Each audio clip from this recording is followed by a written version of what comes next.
নবীর আখেরি নবী মানে না, খতমে নবুয়ত মানে না। এই বাংলার জমিনে ইহুদিরা থাকতে পারে, নাসারারা থাকতে পারে, খ্রিস্টানরা থাকতে পারে, কাদিয়ানীরাও থাকবে, কোনো আপত্তি নাই। তবে থাকবে কি পরিচয়ে?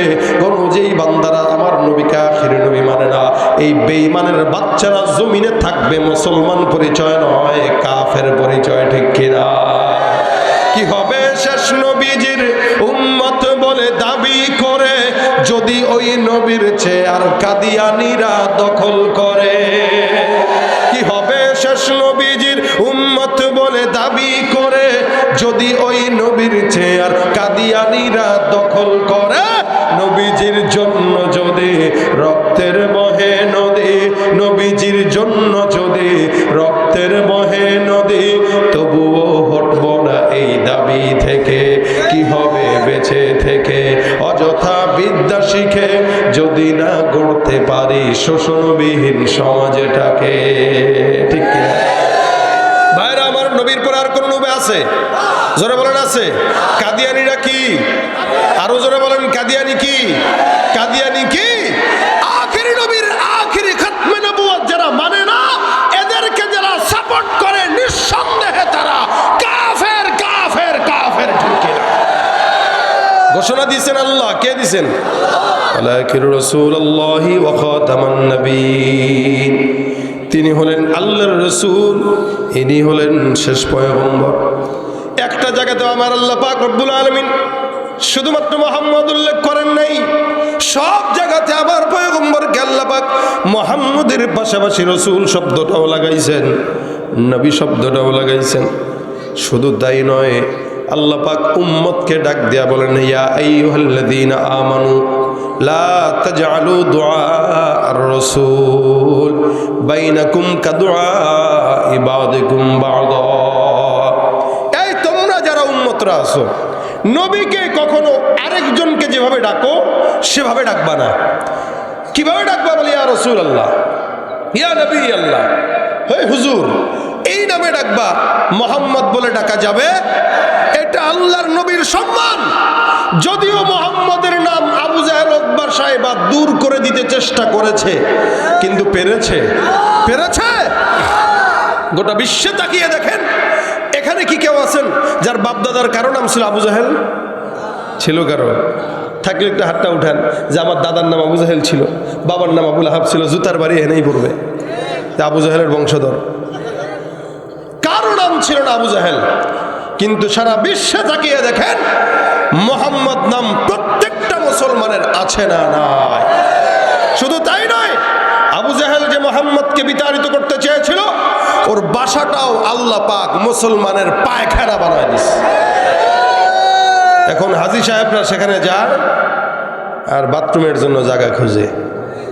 আমি গতবার হারাম থেকে বেরোচ্ছি, এক মুরব্বি যাইতেছে, কয় কাকা আবু জাহেলের বাসা কোন জায়গায় ছিল এখানে?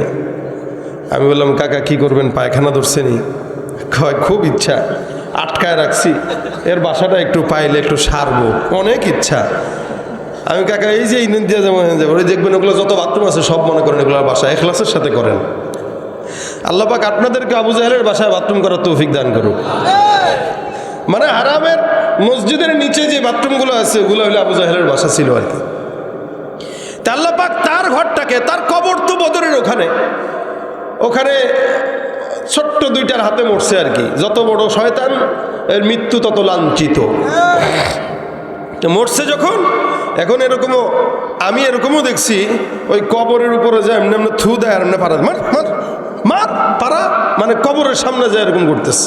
রাগ কতটা মানুষের, যে মারতেছে ওর দাড়ি নাই, যে থু মারতেছে নামাজ সারাদিন পরে কিনা ঠিক নাই, কিন্তু এই জায়গাটা এসে সে একমত যে আমার নবীর ও কষ্ট দিছে, ও আমার চির দুশ্মন, ঠিক কিনা জানো?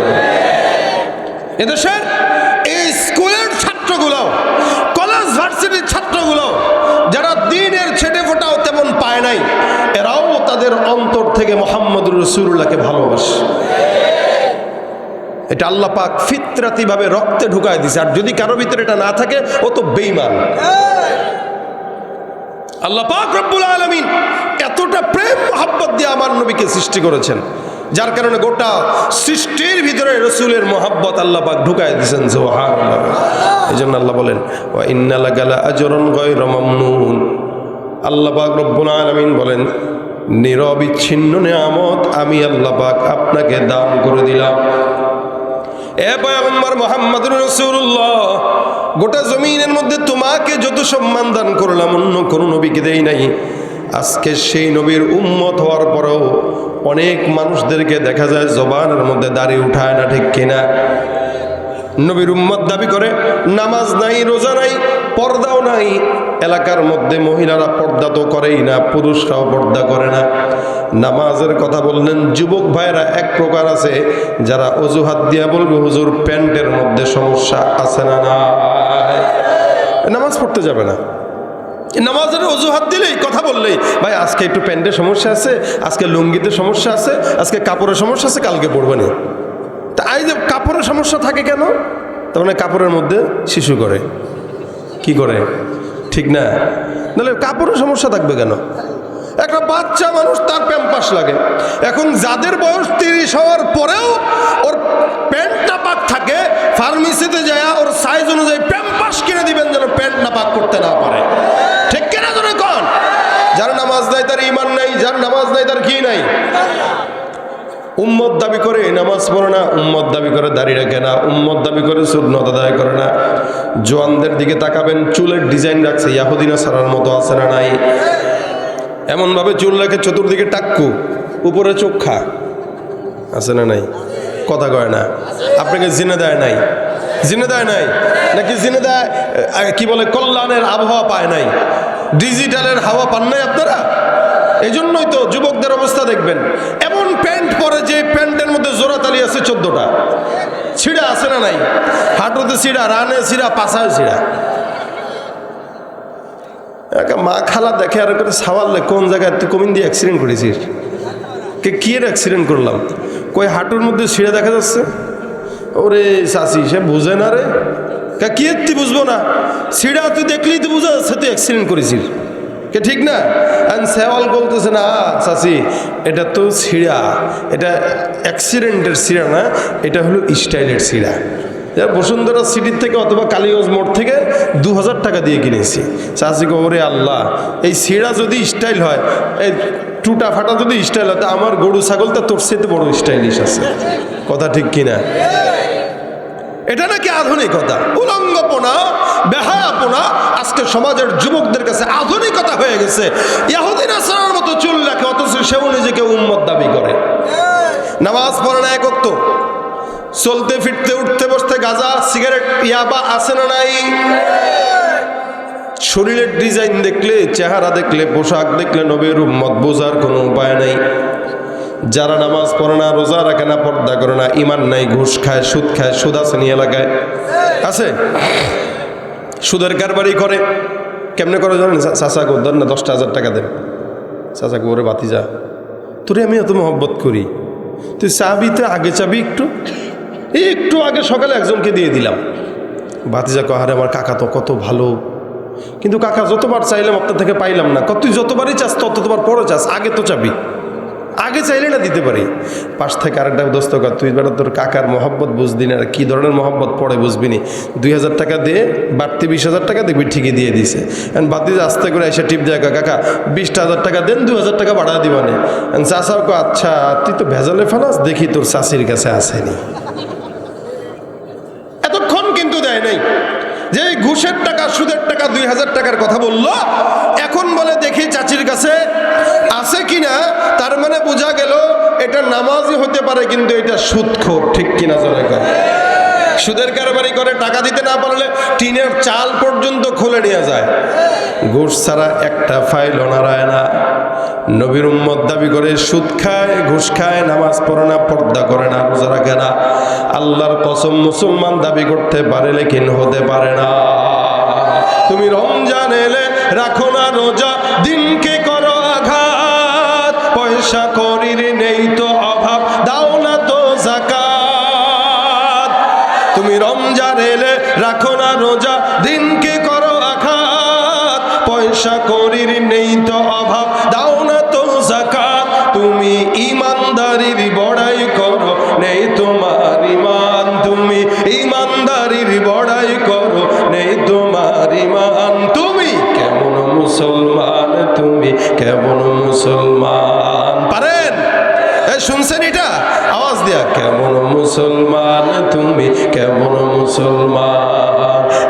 নামাজের সাথে নাই পরিচয়, মানো না কোরআন।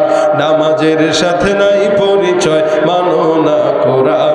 তুমি কেমন মুসলমান? তুমি নবীর উম্মত দাবি করো, সুন্নাহ মানো না। নবীর অপমানে তোমার হৃদয় কাঁদে না। তুমি নবীর উম্মত দাবি করো, সুন্নাহ মানো না। নবীর অপমানে তোমার হৃদয় কাঁদে না। তুমি বিজাতীয় সংস্কৃতিতে সপেছ পরাণ। তুমি বিজাতীয় সংস্কৃতিতে সপেছ পরাণ। তুমি কেমন মুসলমান? তুমি কেমন মুসলমান? সুদের টাকায় প্রাসাদে গড়, ঘুষ ছাড়ো না। দিন দুঃখী না খেয়ে মরে, খবর রাখো না। তুমি সুদের টাকায় প্রাসাদ গড়, ঘুষ ছাড়ো না। দিন দুঃখী না খেয়ে মরে, খবর রাখো না। তুমি ঘুষ খেয়ে অবিচার করো, সাজিয়া প্রধান। তুমি ঘুষ খেয়ে অবিচার করো, সাজিয়া প্রধান। তুমি কেমন মুসলমান? তুমি কেমন মুসলমান? তুমি কেমন মুসলমান? তুমি কেমন মুসলমান? ঠিক না বেঠে? মুসলমান দাবি করে নামাজ দরকার আছে না নাই? নবীর উম্মত দাবি করে সুন্নাহ মানবে। নবীর উম্মত দাবি করে আল্লাহর নবী বলেন, লা ইউমিনু আহাদুকুম হাত্তা ইয়াকুনা হাওয়াহু তাবান লিমা জিতু বি। যতক্ষণ পর্যন্ত কোন নবীর উম্মতরা আমি পয়গম্বরের আখলাককে, চরিত্রকে না মানবে, ততক্ষণ পর্যন্ত ওই বান্দাটা ঈমানদার হতে পারবে না। ঠিক কিনা? এই নবীরকে আমরা দেখি নাই, কিন্তু নবীকে না দেখে আমরা বিশ্বাস করি। আমরা দেখার সম্ভাবনাও নাই। হ্যাঁ, স্বপ্নে সম্ভাবনা আছে। আচ্ছা বলেন তো, রসুলকে কি স্বপ্নে দেখা যায় কি যায় না? সম্ভব। কারণ নবীকে যে স্বপ্নে দেখলো, নবী বলেন সে আমাকেই দেখলো। আর রসুলকে যে স্বপ্ন দেখবে, যে ওই চক্ষু জান্নাতি হয়ে যাবে। রসুলের মহব্বত দিলে রাখবেন, 100% আপনি রসুলকে স্বপ্নে দেখবেন। ভাইরা আমার, দাড়ি কাটলেই নবীর উম্মত দাবি হয় না। একদিকে দাড়ি নাই, নামাজ নাই, পর্দা নাই, রোজা নাই, আবার উম্মত। এটা উম্মত নয়, এটা উম্মত নামের ভণ্ড। আল্লাহ পাক রব্বুল আলামিন পয়গম্বর মুহাম্মদ রাসূলুল্লাহ সাল্লাল্লাহু আলাইহি ওয়াসাল্লামকে মর্যাদার দিক থেকে সবচেয়ে আফজল লাগাইছেন। যার কারণে মর্যাদা দিতে যায় আমরা তো 1450 বছর হয়ে গেল এখন নবীর উম্মত। কিন্তু আল্লাহর নবীকে আল্লাহ পাক এত সম্মান দান করলেন, নবী আসার আগেই আল্লাহ পাক রব্বুল আলামিন নবীর উম্মত জমিনে প্রেরণ করে দিয়েছেন। সুবহানাল্লাহ। যখন নবী আসে নাই, যখন নবী আসেই নাই দুনিয়াতে, তখনও মুহাম্মদ রাসূলুল্লাহর উম্মত ছিল। সুবহানাল্লাহ। আস্তে কয়। অথচ অন্যান্য নবীরা জমিনে আসার পরে উম্মত আসছে, তাও অল্প সংখ্যক। ওই যে বলছি, কারো উম্মত 100 জন, কারো 70,000, কারো 10,000, কারো 15,000, কারো 1 লাখ, আবার কারো 40 জন। যেমন নূহ পয়গম্বর জমিনে কয় বছর দাওয়াত দিচ্ছেন জানেন আপনারা? হ্যাঁ, 950 বছর। কত বছর? 950 বছর নূহ পয়গম্বরের দাওয়াতি কার্যক্রম। এই যে 950 বছরে ওনার উম্মত ছিল কতজন কেউ কি জানেন? 40 জন। কতজন বলেন? কতজন বলেন? 40 জন। কেউ কেউ বলেন 70 জন। ধরে নিলাম 100 জন।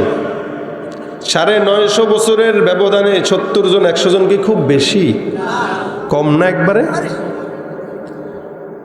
আর আল্লাহ পাক আমার নবীকে এই জমিনে প্রেরণ করেছেন, মোট হায়াত দিয়েছেন 63 বছর। 63 বছরের ভিতরে নবুয়তি বয়স মাত্র 23 বছর। এই 23 বছরে নবী বিদায় হজের ভাষণ যখন দেয়, উম্মতের সংখ্যা 1.25 লক্ষ। সুবহানাল্লাহ। তাহলে উম্মত বেশি না কম? মাত্র 23 বছর। এর ভিতরে মক্কার 10-13 বছর তো কোনো মতে গেছে, কোনো মতে গেছে। আর নবী দুনিয়াতে আসার আগেই আল্লাহ পাক রব্বুল আলামিন নবীর উম্মতকে জমিনে পাঠায়া সবকিছুর ব্যবস্থা করে তারপরে দিয়েছেন। সুবহানাল্লাহ। নবী নাই দুনিয়া, কিন্তু উম্মত আছে। আপনিও উম্মত, আমিও উম্মত, সে উম্মত, খালি মিলায়েন কতটুকু পার্থক্য। ইয়ামানের বাদশা, খুব চমৎকার ঘটনা দেখেন। ইয়ামানের বাদশা নাম হলো তুব্বাহ হিময়ারি। মদিনার আগের নাম কি ছিল বলে ইয়াসরিব। মদিনা মুনাওয়ারার আগের নাম ছিল ইয়াসরিব। এই ইয়াসরিবে একবার ওনার একটা গভর্নরকে পাঠাইছেন, ইয়ামানের বাদশা গভর্নরকে পাঠাইছেন। তা পাঠানোর পরে ইয়াসরিবের সব মানুষগুলো বিচার কার্যক্রম বা যে কোনো ঝামেলার কারণে পছন্দ হয়নি, তো মেরে ফেলছে। রাষ্ট্রীয়ভাবে কারো গভর্নরকে হত্যা করে এটা আইন, খারাপ অপরাধ, টেনে মেরে ফেলছে।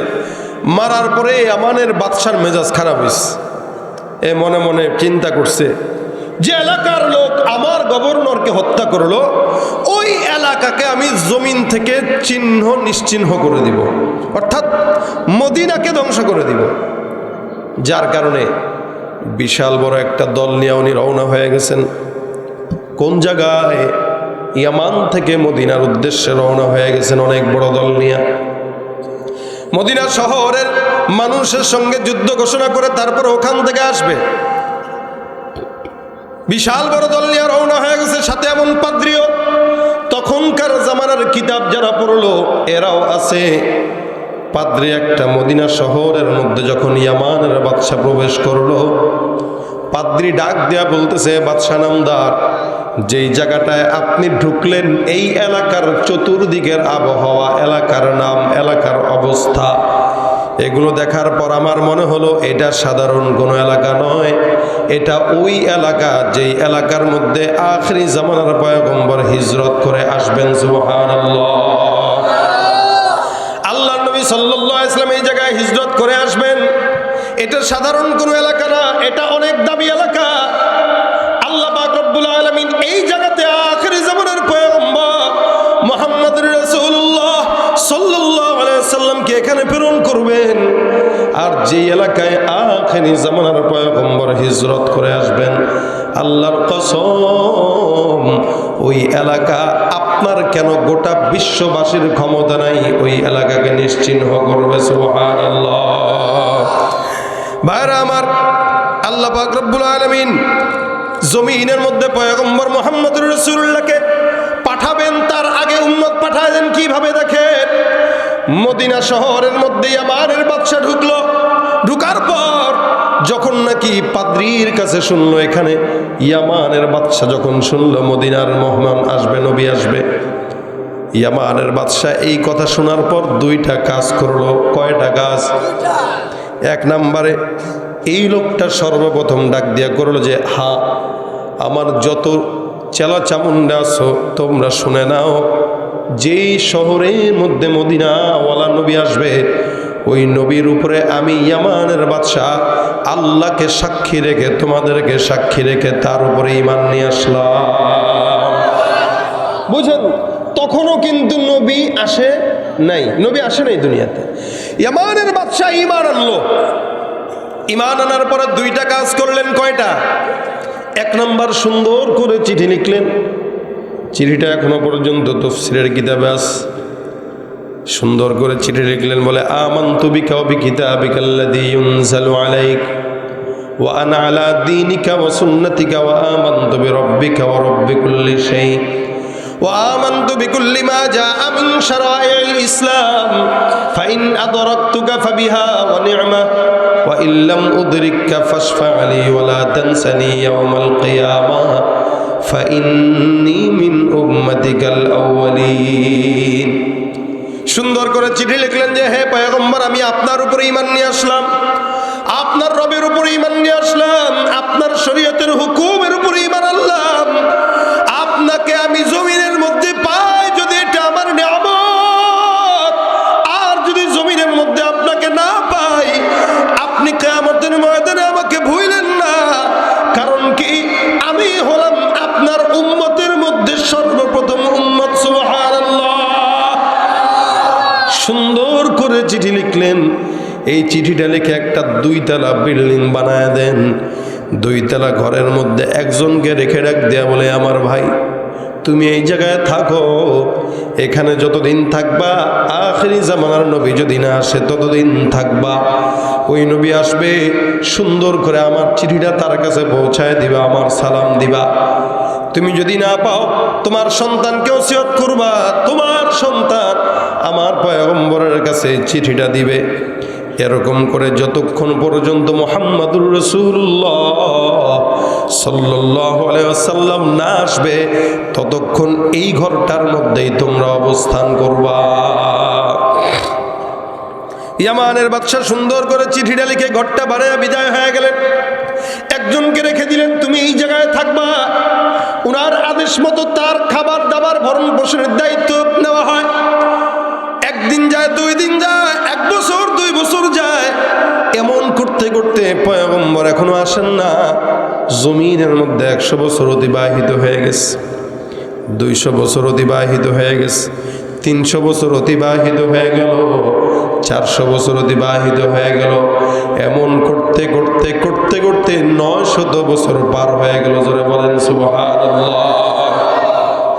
900 বছর অতিবাহিত আমার পয়গম্বর জমিনে আসলেন। মক্কায় দ্বীনের দাওয়াত দেয়, মক্কাবাসী আমার নবীকে আঘাত দেয়। আল্লাহ পাক ডাক দিয়ে বলেন, এ নবী, আর মক্কায় থাকা দরকার নাই, হিজরত করে মদিনায় যাও।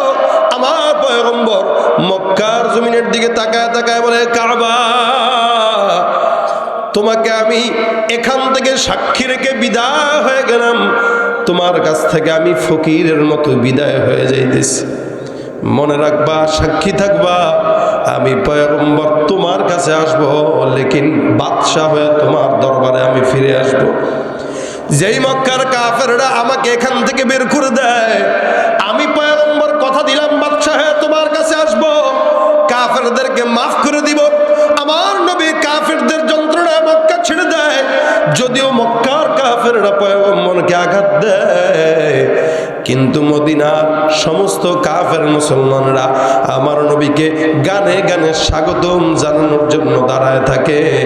নবী আমার যখন মদিনার জমিনে ঢুকে, আল্লাহ পাক রব্বুল আলামিনের হাবিবকে মদিনাবাসীরা সুন্দর গানের মাধ্যমে স্বাগতম জানায়। তলাল বদরু আলাইনা মিন সানিয়াতিল ওয়াদাই ওয়াজাবা শুকরু আলাইনা মা দালিল্লাহি দাঈ।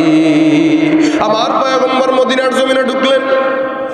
আল্লাহর নবী উটের উপরে চড়া, সমস্ত মদিনাবাসী স্বাগতম জানায়। উটের রশি ধরে টান দেয়, বলে, ইয়া রাসূলুল্লাহ, আপনি আমার ঘরে তাশরিফ আনেন।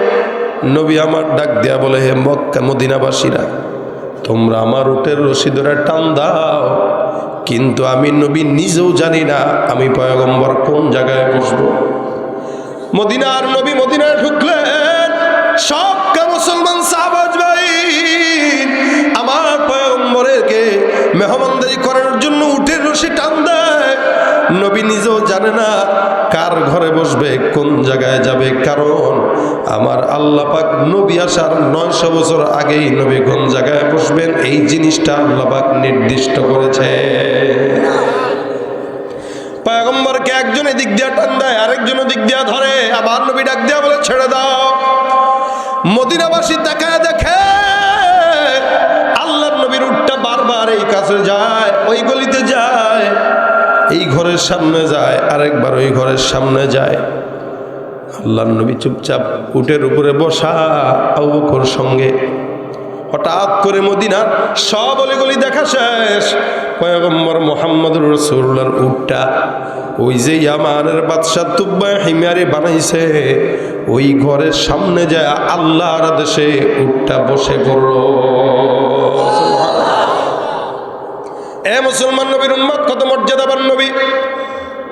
আজকে আমার মতো সৈয়দ আলী এখানে আসবে, আপনারা কতদিন আগ থেকে প্রস্তুতি নিয়ে প্যান্ডেল সাজাইছেন, মাইক লাগাইছেন। সাধারণ একটা হুজুর আসবে, 2 টাকার মৌলবী, সেখানে আখেরি জামানার নবী, দো জাহানের সরদার, এই নবী আসবে। আমার আল্লাহ পাক জমিনকে আগের থেকেই সাজায় রাখছেন। সুবহানাল্লাহ। এ ভাইরা আমার, নবীর সম্মান আপনি আমি কি বর্ণনা করব? পয়গম্বরের মর্যাদা আপনি আমি কি বলবো? আমার নবীর মর্যাদা বলার মতো যোগ্যতা একমাত্র আল্লাহর, ঠিক কিনা?